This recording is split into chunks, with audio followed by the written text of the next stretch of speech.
Bonjour à toutes et à tous, bom dia a todos. Merci chères auditrices et auditeurs d'être parmi nous dans ce dialogue avec le Portugal, organisé dans le cadre de la 11e édition du Festival d'Histoire de l'Art de Fontainebleau. Nous aborderons ce matin l'histoire des azulejos, parmi les symboles culturels les plus originaux et représentatifs du Portugal. Pour cette conférence, on utilisera des casques, étant donné que les intervenants parleront en portugais et en français aussi. Pour entendre la conférence en français, c'est la chaîne numéro 1. Pour entendre la conférence en portugais, c'est la chaîne numéro 2. Donc, pour discuter de ce sujet vaste et passionnant, nous avons le plaisir de recevoir deux experts dans la matière que j'ai le bonheur de vous présenter. Alessandre Paes, du Museu Nacional do Azulejo, et Rosário Salema de Carvalho, da Universidade da Lisboa. C'est Monsieur Alessandre Paes qui va commencer la conférence.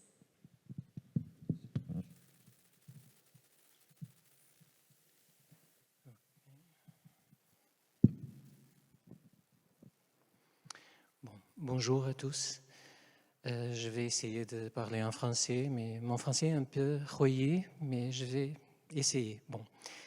On va faire un voyage d'à peu près 500 années et on va faire le voyage très vite, mais il faut pour comprendre la différence des azulejos et pourquoi j'appelle toujours azulejos et non carreaux au Portugal.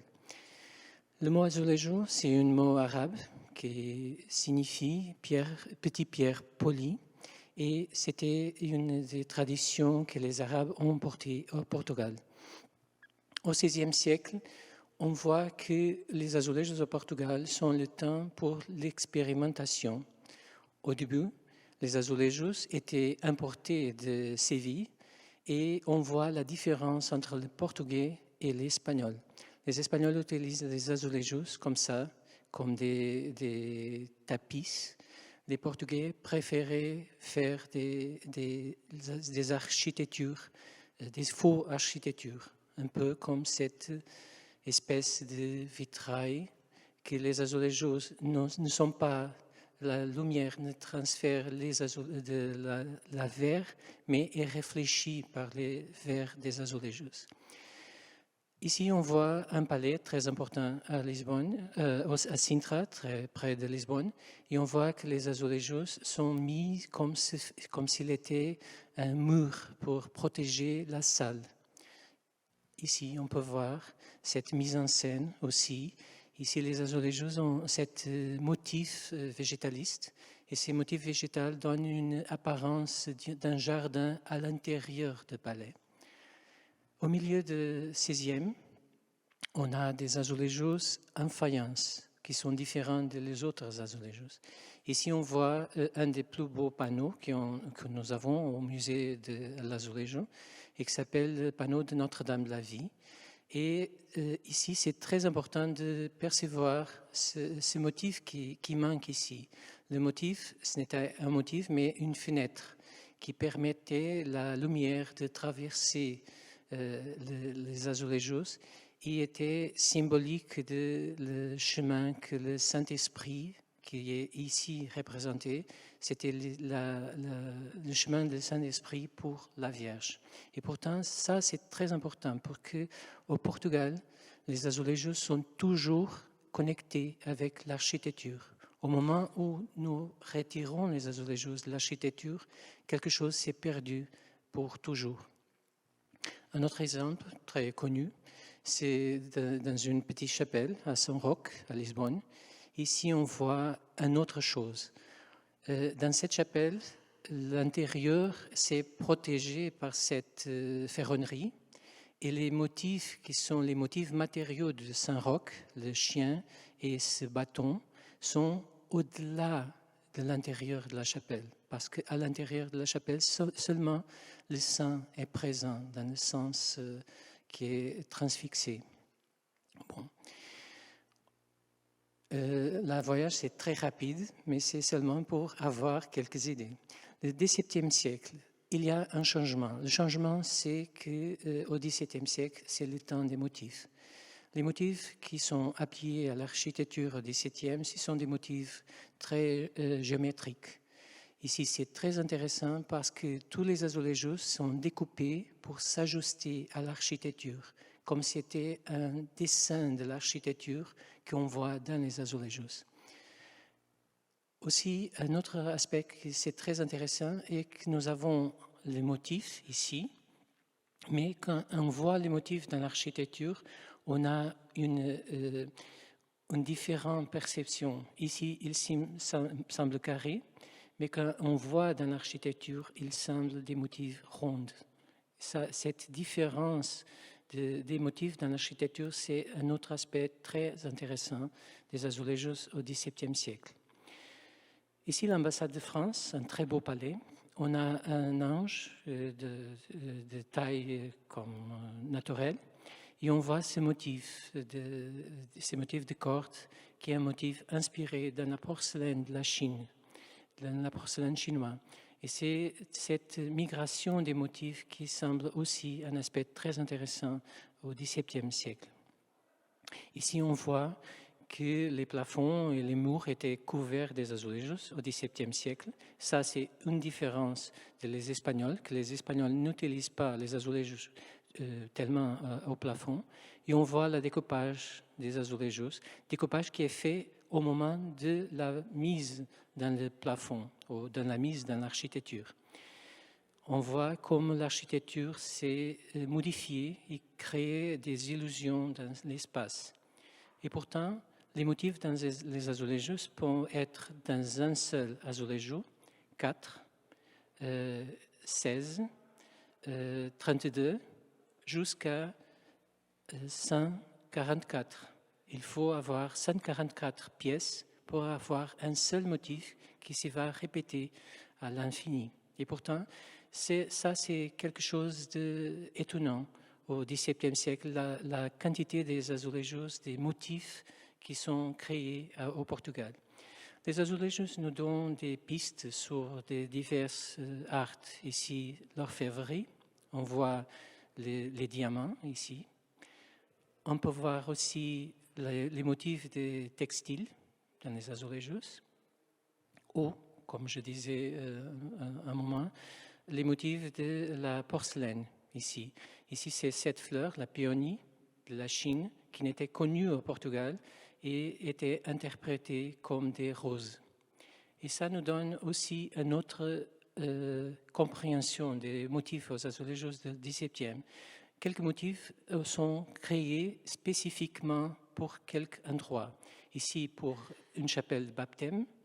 Et ce motif-là, c'est une interprétation de la rose.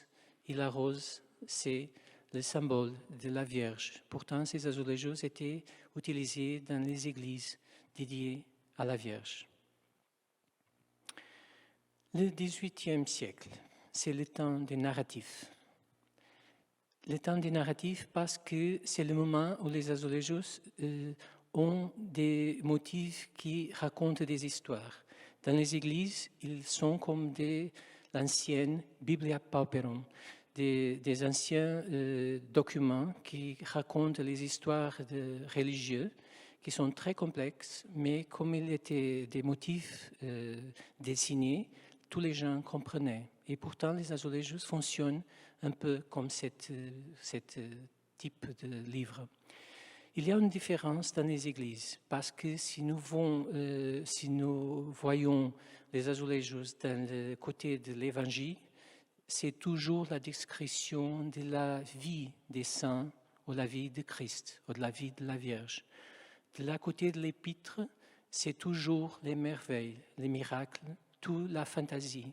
Et pourtant, il y a des façons de comprendre les histoires pour sa position des azulejos dans la narration.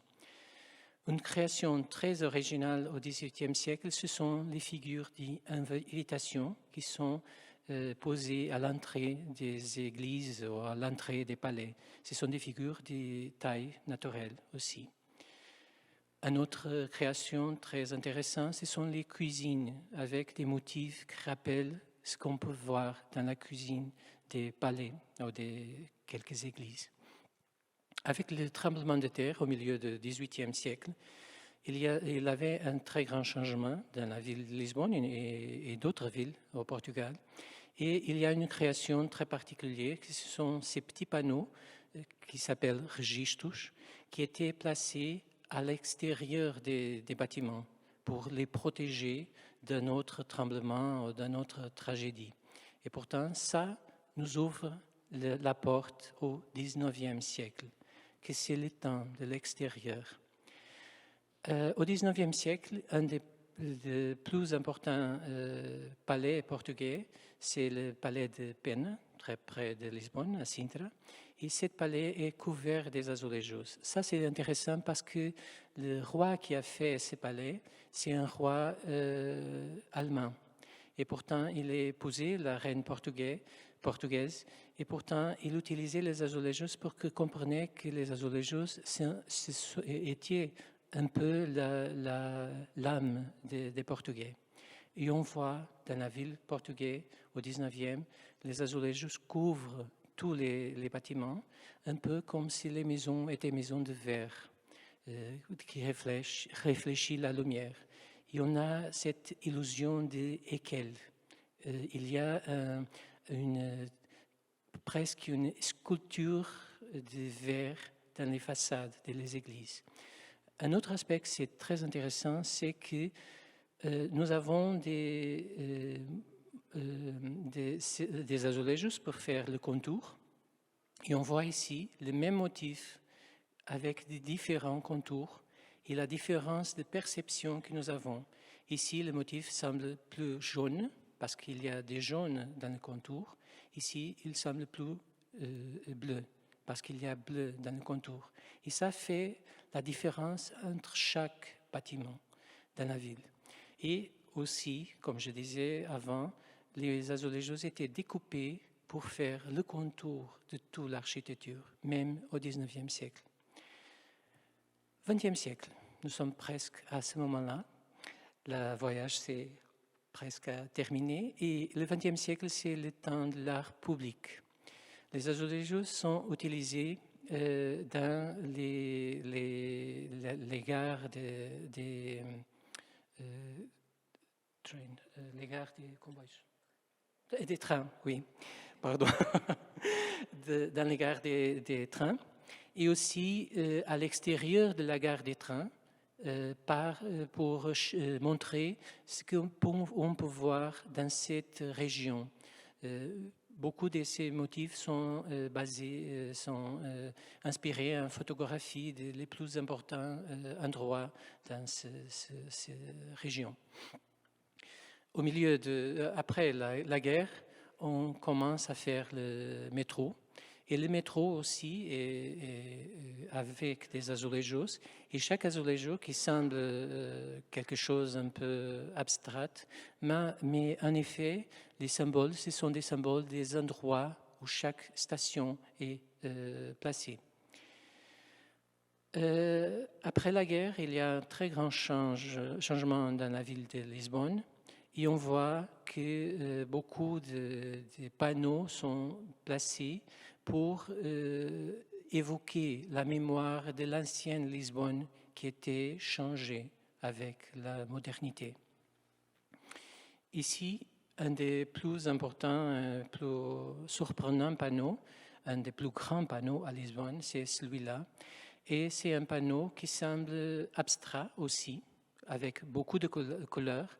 Mais en effet, il y a un secret dans ces panneaux. Je disais que les azulejos sont toujours placés à l'endroit à qu'ils sont destinés. Ce panneau, en effet, est inspiré dans une image photographique d'un Volkswagen et qui est tout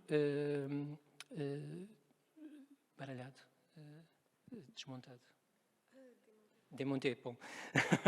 Pardon, démonté pour faire quelque chose qu'on ne voit pas, parce qu'on passe toujours d'une voiture. Il n'y a personne qui passe ici à pied. Et pourtant, comme on passe en voiture, ce n'est pas nécessaire de voir le motif. On sait que le motif est là, mais il n'est pas nécessaire de le voir. Le Océanarium de Lisbonne a une différence très intéressante qui ouvre la porte au XXe siècle. Ici, on a des azulejos qui semblent des azulejos aussi des motifs abstraits, mais en effet, ce sont des images des animaux de la mer qui sont pixelisés. Et chaque pixel fait une partie d'une composition plus complexe. Et pourtant, c'est très intéressant parce que quand on voit les choses comme ça, il semble abstrait, mais en effet, quand on a le motif complet, on voit le poisson dans ce cas. Une autre proposition que j'aime beaucoup, c'est celle-ci dans le métro. C'est deux sœurs qui ont créé cette composition et c'est une composition ce sont des azulejos qu'elle appelle les azulejos cinétiques parce qu'elle veut dire que la force du métro c'est tellement grand que les murs font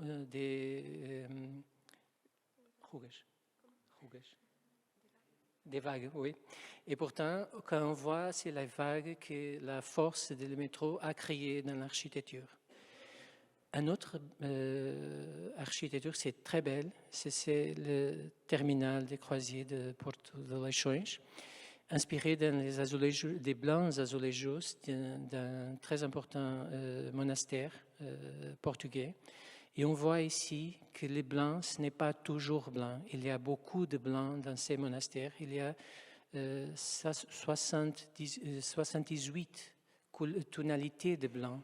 Et pourtant, ici, dans cette terminale, on a fait beaucoup de changements de blanc pour créer cette coquillage des azulejos.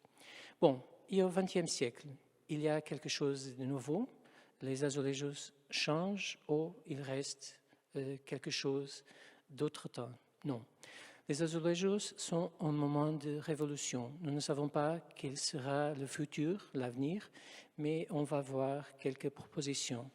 Il y a des azulejos qui font la représentation de la lumière à l'architecture. Vous savez, ces spectacles avec lumière dans l'architecture.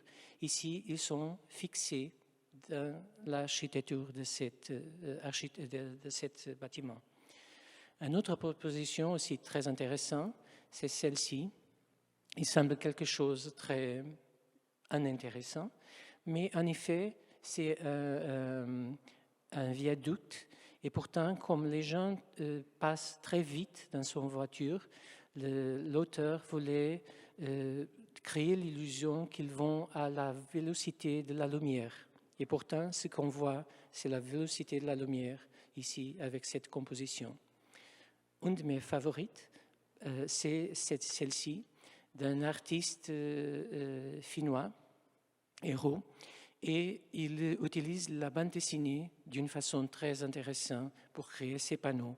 Vous avez ici à France, au musée d'art contemporain de Languedoc-Roussillon, des panneaux des azulejos faits par Eero à Portugal, avec les femmes fatales aussi, des compositions de la bande dessinée.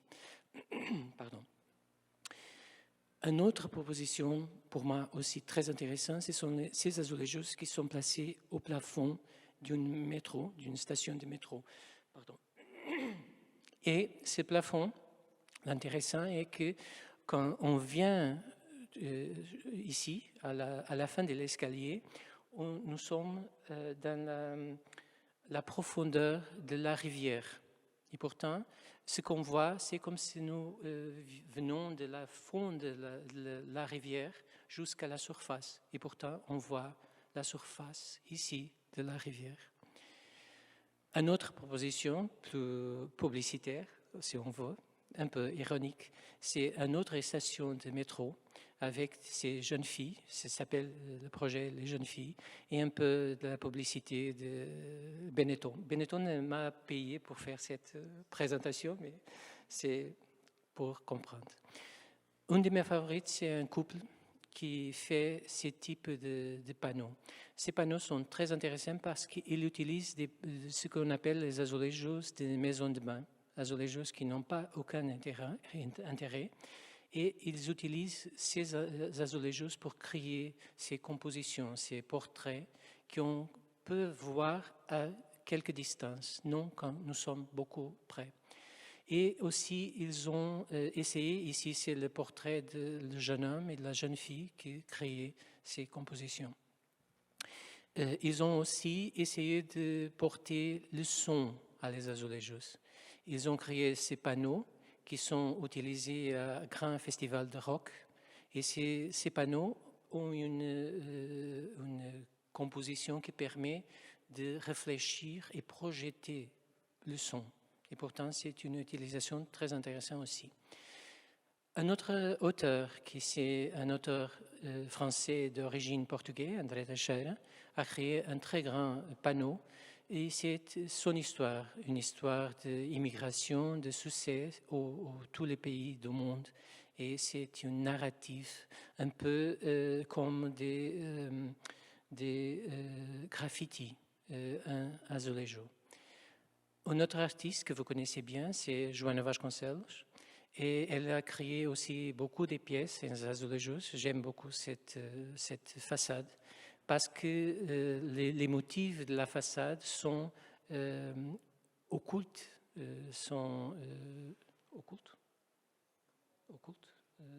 cachés dans les azulejos. Merci. Un autre artiste, c'est Diogo Machado, Adfool, un jeune homme qui créait ses compositions. Il est un jeune homme qui est graffiteur à le début. Il créait beaucoup de compositions. J'aime beaucoup ses compositions avec des figures d'invitation très modernes. Et on voit ici des dames qui sont très préoccupées avec son portable et les problèmes de portable, ou parfois qui font ces selfies. Eh bien, comme je vous disais, c'était un long voyage de beaucoup de 500 années. Et vous voyez deux aspects qui font la différence des azulejos au Portugal. C'est la façon comme l'azulejo s'articule avec l'architecture. Et une autre chose, qui dans toutes ces années, les azulejos sauvaient toujours s'adapter à le nouveau monde, à le nouveau mode et à un nouveau désir du peuple portugais. Merci.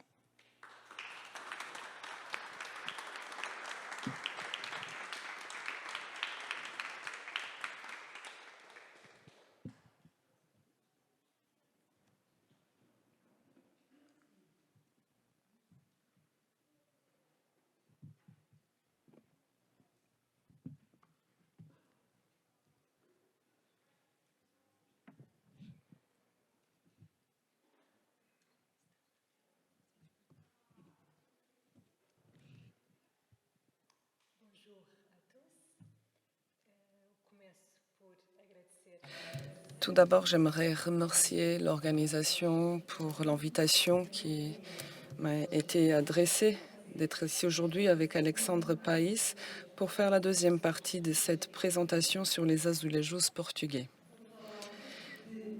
Je vais vous parler d'un projet, Asie Infinitum,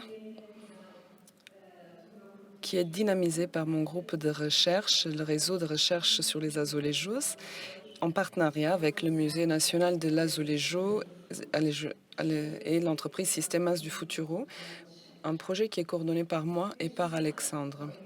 Dans cette diapositive, vous pouvez lire une description sommaire d'Asie Infinitum, qui est un système de référence et d'indexation des azulejos. Il s'agit d'une plateforme en ligne constamment mise à jour, qui répertorie, catalogue et documente le patrimoine des azulejos produits ou utilisés au Portugal depuis les premières applications à la fin du XVe siècle jusqu'à aujourd'hui, littéralement. Quels sont les objectifs? Connaître, étudier, divulguer et protéger le patrimoine d'azulejos national. Qu'est-ce qui est différent chez Asie Infinitum? La méthodologie. Nous proposons une nouvelle méthodologie pour étudier les azulejos, combinant l'histoire de l'art et les humanités, les sciences humaines numériques. C'est ce que l'on appelle aujourd'hui par convention histoire de l'art numérique. Pour reprendre une vieille distinction de Johanna Drucker, Ase Infinitum ne numérise pas le patrimoine des azulejos. Il ne s'agit pas d'une base de contenu numérisée. Au contraire, Ase Infinitum, et c'est ce qui est vraiment important, c'est un outil de travail axé sur la recherche, accessible et inclusive. Par conséquent, les contenus sont numériques, en effet, et non pas simplement numérisés. Ils peuvent être utilisés à des fins très variées, comme je vais vous le montrer dans un instant. Nous sommes guidés par une politique d'accès ouvert et nous encourageons les partenariats de façon à que les contenus soient mis à disposition en accès ouvert et réutilisables.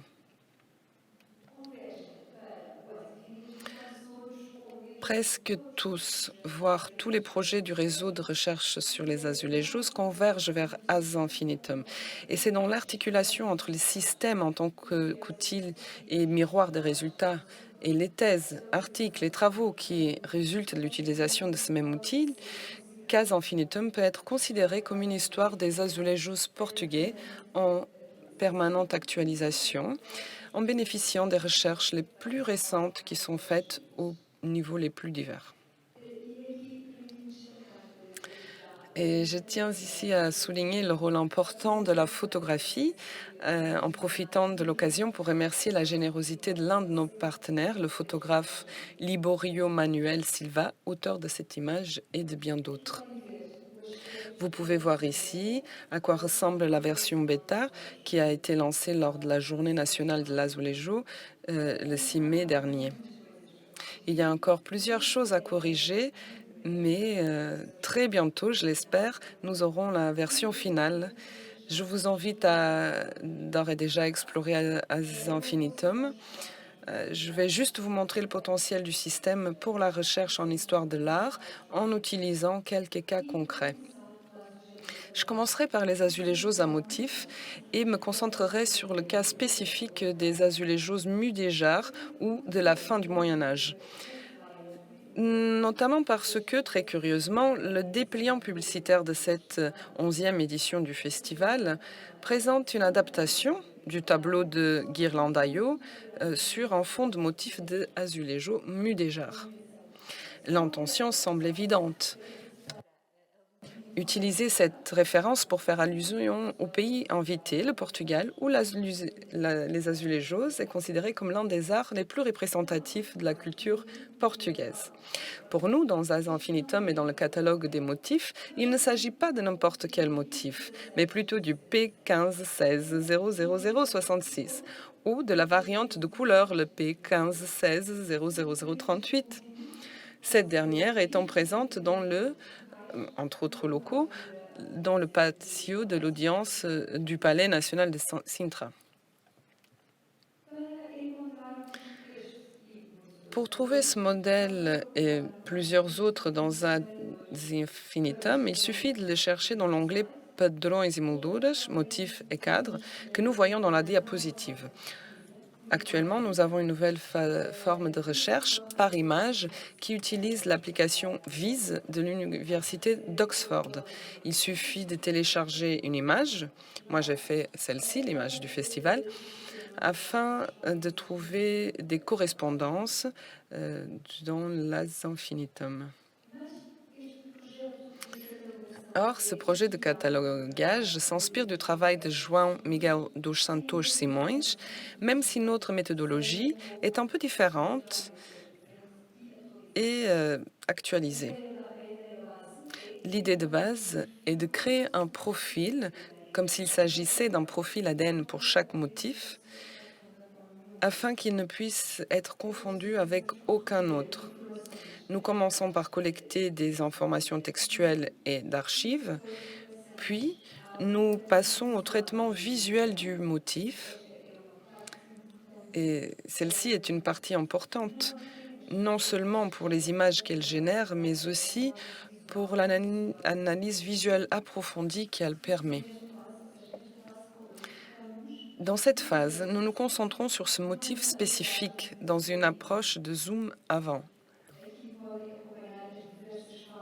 Vous pouvez suivre ici les différentes phases du traitement numérique des images, de la capture photographique, puis du choix des images. Ici, nous avons un cadre, la vectorisation du motif, le traitement de la couleur et du volume. Pour en revenir à notre motif initial, vous pouvez ici voir les différents montages en 3D en simulant le volume de la technique de la corde sèche. Ici en version plate, uniquement colorée. Voyez comment les montages de la première à la dernière cherchent à simuler le motif appliqué et les rythmes et formes qu'il génère lorsqu'il est observé dans son intégralité. Toutes ces données sont collectées au fur et à mesure et insérées dans ad infinitum dans des fiches propres qui systématisent les données et qui permettent de les relier, de les visualiser d'autres manières.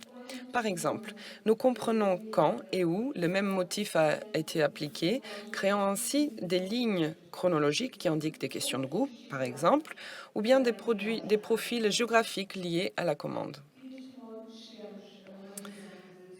Et nous arrivons ainsi à une vue dézoomée qui est souvent complétée par le contexte. Par exemple, on peut voir ici l'un des tableaux d'études de Margarida Capello, publié dans son travail de master.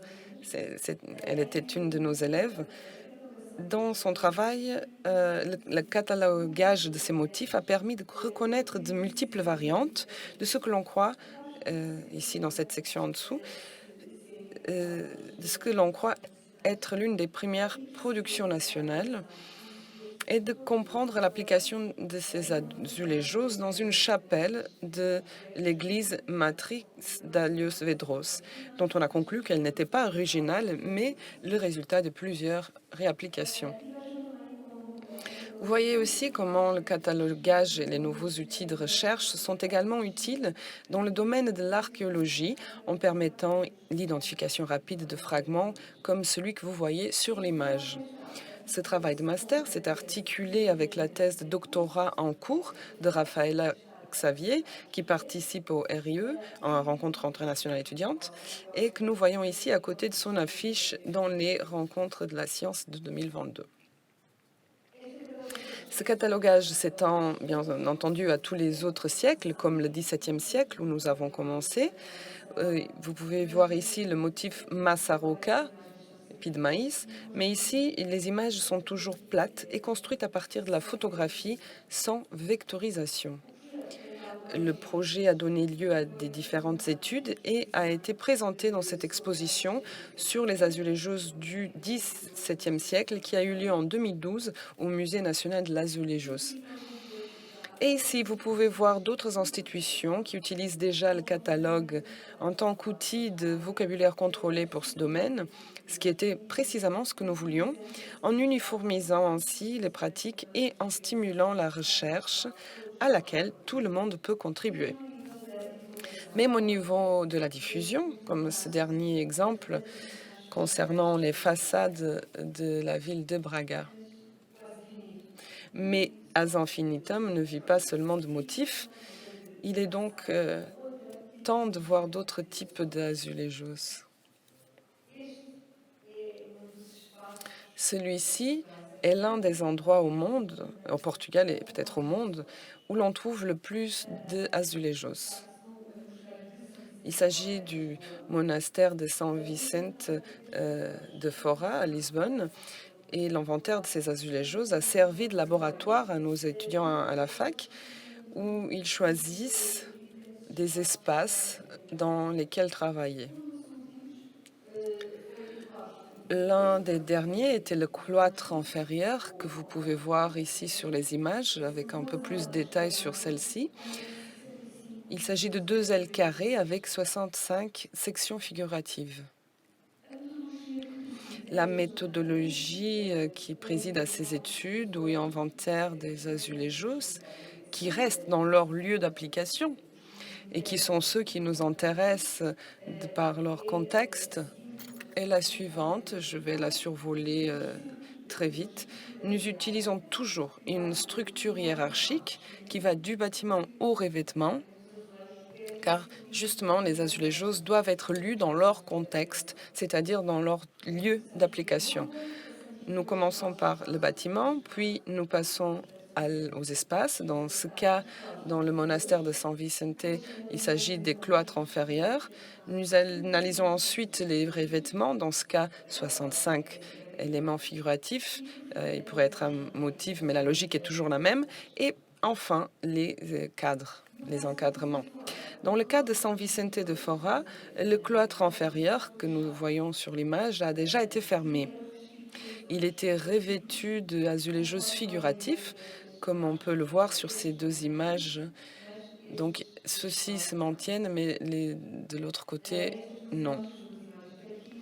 Ces deux images sont des images d'archives de 1995, c'est-à-dire avant l'intervention de restauration. Les sections qui se trouvaient là avaient des représentations des fables de La Fontaine. Et c'est précisément pour cette raison que j'ai décidé d'apporter cet exemple, non seulement parce qu'il s'agit d'une iconographie française, mais aussi car il s'agit d'animaux, qui est donc bien la thématique de ce festival.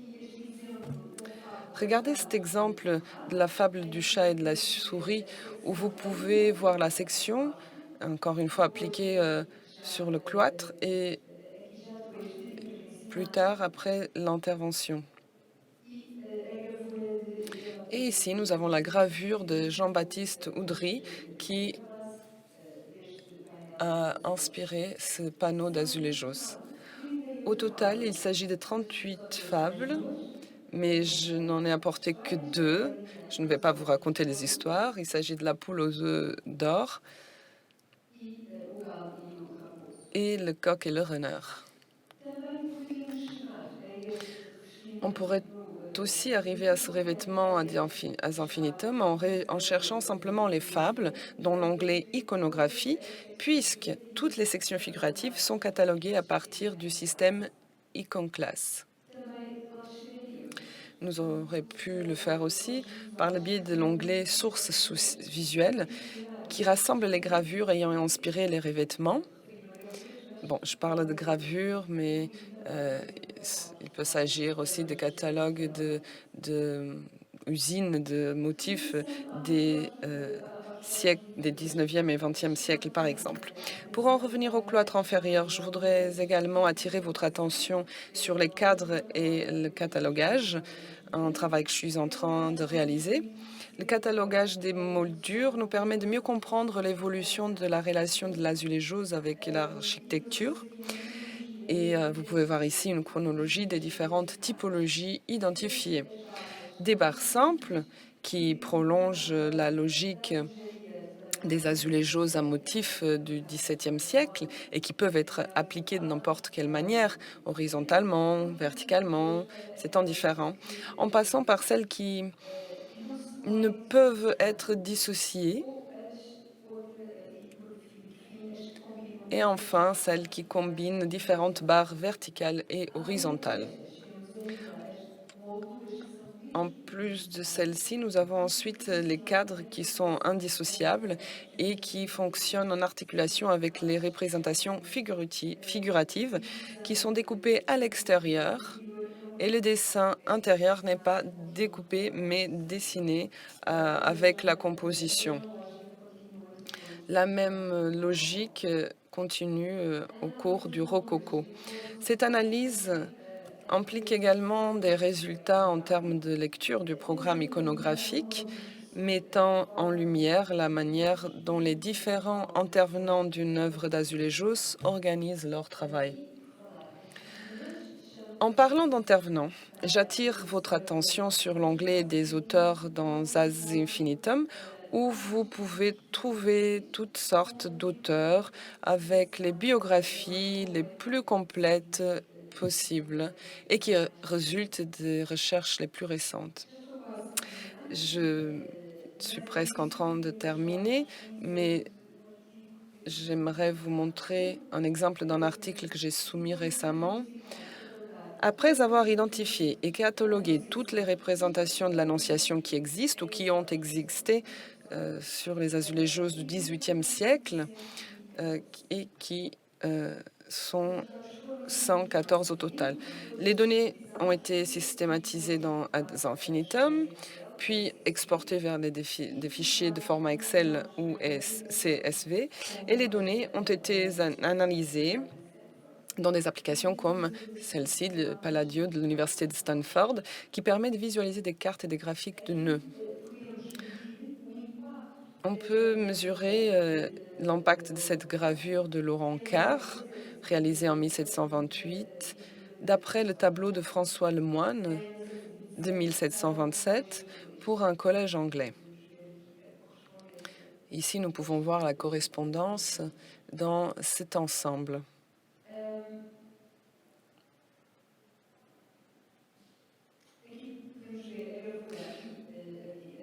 Vous pouvez voir ici la gravure et la peinture et quelques images de la même composition, cette fois-ci en azulejos.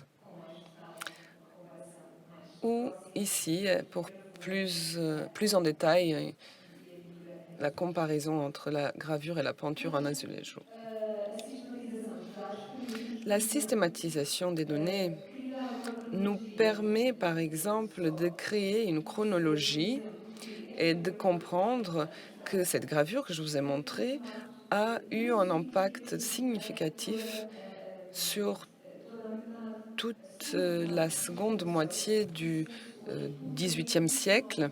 Nous connaissons aujourd'hui au moins 29 compositions en azulejos qui suivent cette gravure.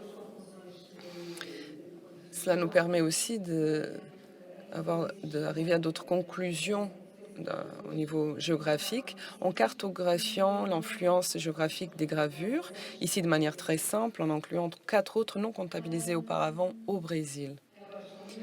Bon, j'arrive vraiment à la fin. Et pour conclure, je voudrais seulement mentionner que l'objectif d'Az Infinitum est de couvrir tout le patrimoine d'azulejos dans ses différentes perspectives. Mais, comme le nom du projet l'indique, il s'agit d'une tâche presque infinie à laquelle nous donnons une continuité à travers des projets spécifiques, toujours dans une perspective de collaboration et de compréhension d'Az Infinitum comme un outil de collaboration disponible à toutes et à tous. C'est pourquoi, une fois de plus, nous vous invitons à explorer, à utiliser Az Infinitum et à nous envoyer vos commentaires, suggestions ou même, qui sait, vos propositions d'utilisation. D'ailleurs, nous envisageons dans cette phase, peut-être à partir du mois d'octobre, d'ouvrir une sorte de résidence d'azulejos dédiée précisément à l'inventaire et au catalogage, lors desquels un ensemble de projets nous accompagnera pendant 6 mois ou 1 an. Je vous laisse également mon email si vous voulez me poser des questions ou me contacter. Merci beaucoup pour votre attention.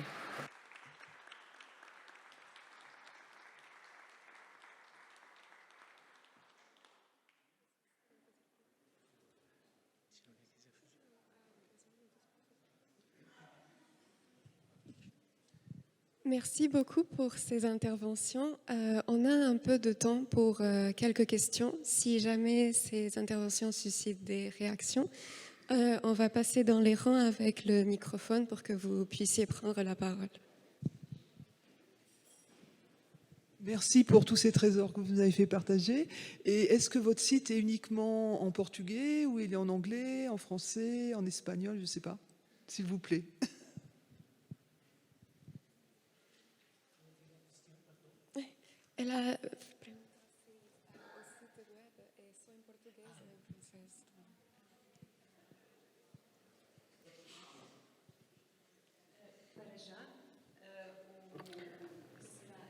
Pour l'instant, il est uniquement disponible en portugais, mais il est uniquement disponible en portugais, donc comme je le disais, pour l'instant... C'est seulement en portugais, mais on fait la traduction en anglais. Ah oui. Pourtant, c'est nécessaire d'espérer un moment, attendre, pardon, un moment pour avoir l'anglais et qui sait le français un jour.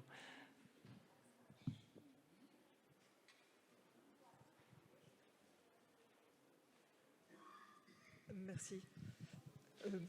Merci beaucoup. Je vais vous poser la question à vous, monsieur, au sujet de l'histoire du Azuelos.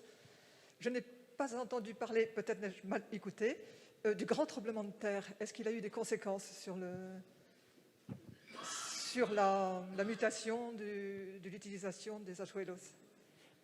Pardon, c'est le tremblement de terre Oui. qui vous parlez. Oui, j'ai parlé qu'après le tremblement de terre, il y a une création, il y a d'autres, mais je parlais seulement de la création des panneaux qui s'appellent registros, qui sont placés à l'extérieur des bâtiments pour les protéger, parce que les gens étaient tellement fiers d'une autre tragédie qui voulaient se protéger. Le tremblement de terre a changé un peu, mais non pas totalement, les azulejos. Une des façons qui change, c'est qu'on a l'idée de l'hygiène.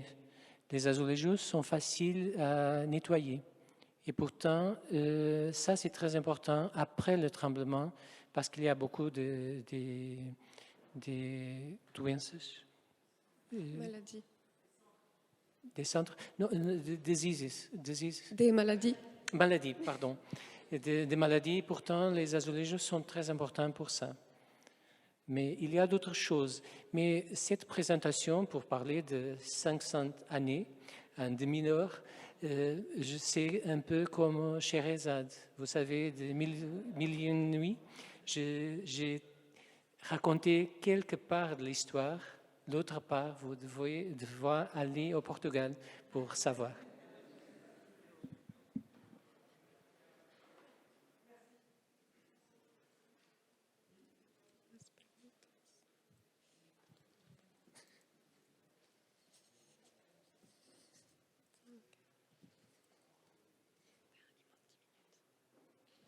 On finit ?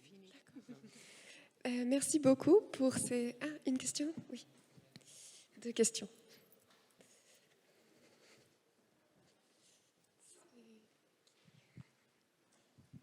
Merci.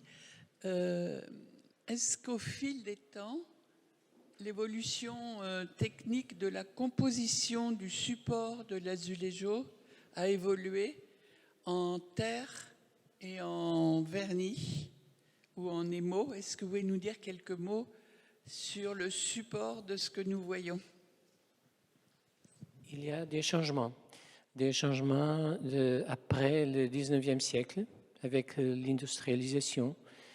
Il y a des différentes espèces de terre pour faire la paste, la surface des azulejos. Il y a des changements de verre, des types de verre, parce que le verre était fait avec de plombe. Et le plombe, c'est prohibido, c'est interdit, pardon. Ce sont des mots très faciles, mais bon, c'est interdit aujourd'hui. Et pourtant, il y a d'autres choses pour faire le verre et les couleurs. Et je ne sais pas si vous voyez que jusqu'à le XXe siècle, il n'y avait pas le rouge entre les couleurs de la céramique au Portugal. Et le rouge, maintenant, c'est possible avec d'autres compositions. Aujourd'hui, les azulejos, ils sont plus résistants. C'était pas la question, ce n'est pas? Oui. Bon, je ne crois pas qu'ils sont plus résistants. En effet, ils se cassent beaucoup. Mais ils sont plus faciles à plier au bâtiment et ils ont plus de couleurs, etc. Il y a un changement. On ne peut dire que c'est meilleur, c'est différent seulement. Je ne sais pas si j'ai répondu à la question. Okay.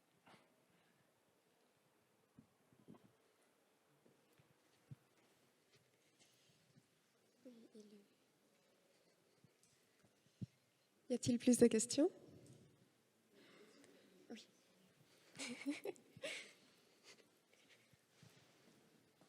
Et est-ce que à l'école, les enfants sont sensibilisés à l'histoire des Azuleiros au Portugal ou on en parle ou c'est comme ci, comme ça? Comme ci, comme ça. Nous avons une expression que je ne sais pas traduire, qui est dans la maison d'une personne qui fait des pièces en fer. On utilise des pièces en bois. Bon, la traduction, c'est très mauvaise, mais c'est l'idée. Au Portugal, nous sommes tellement habitués à les azulejos que les Portugais ne sont pas très connectés. Maintenant, avec l'université, il y a des gens qui commencent à s'intéresser. Les plus intéressés, ce sont les autres. Ceux qui nous visitent au Portugal et qui disent que les azulejos sont quelque chose de différent. Et le commerce et le tourisme fait la différence de la façon de voir les azulejos. Mais je crois qu'avec tous les peuples, c'est comme ça. Ce qui fait la différence, c'est quelque chose que nous sommes tellement habitués qu'on oublie son importance. Et ça, c'est le même au Portugal.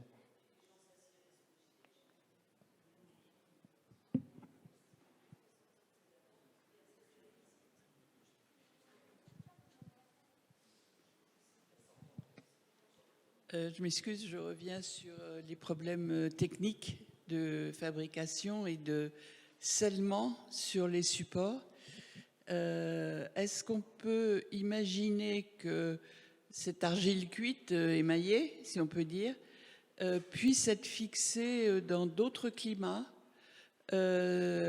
avec du ciment-colle et la pérennité possible ou pas de cette idée d'azulejo? Oui, c'est une très bonne question. Parce qu'une des usines, une usine que nous avons au Portugal, a fait des recherches très spécifiques. Parce que, par exemple, Joana Vasconcelos a été commandé une piscine ici pour la France. Et une des choses, il y avait deux choses qu'elle doit faire. Et ces deux choses, c'est très difficile. Une des choses, c'était que la couleur rouge doit être dans cette motif des azulejos, que c'était pour mettre dans le sol de la piscine, pour les gens aller à pied. Et pourtant, il faut que le rouge doit durer 100 années. Et l'autre chose, c'était que l'azulejo ne doit être très dangereux pour les gens faits comme ça. Bon. Et pourtant, cette usine a fait de la recherche de faire un rouge qu'il garantit qui va durer 100 années, parce que le rouge, c'est la couleur plus difficile de la céramique. Les autres couleurs sont toujours immortelles, si on veut dire, mais le rouge va se changer. Et pourtant, l'usine dit que ce rouge va durer 100 années. Et ils ont fait un type de verre, une qualité de verre qui permet d'aller de la piscine et la personne va tomber. Une autre expérience, c'est qu'avec Hero, il a fait les azulejos pour l'aéroport de Reykjavik. Et pourtant, le problème, c'était qu'avec la neige et les températures, c'était tellement différent que c'était nécessaire de créer des azulejos qui permettent ça. Et pourtant, cette usine a fait de la recherche pour découvrir un verre et une argile suffisant fort pour se maintenir comme ça. Une autre chose, c'était un artiste qui s'appelle Hervé Rosa, un artiste belge, je crois. Il a fait les azulejos pour une station de train dans Belgique, je ne me souviens pas. Et ces azulejos doivent être azulejos, mais il faut qu'ils soient forts suffisants pour que les gens vont aller et ça ne casse pas, il va durer beaucoup des années. Et pourtant, il y a des changements. Mais l'idée de l'azulejo, c'est permanent, toujours. Ok.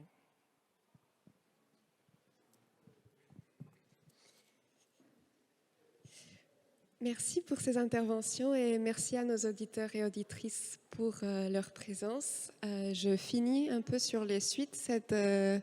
Ce débat sera disponible dans la page web de l'INEHA plus tard, et je vous invite à voir les autres interventions de nos conférenciers aujourd'hui. Merci beaucoup et excellent dimanche à tous.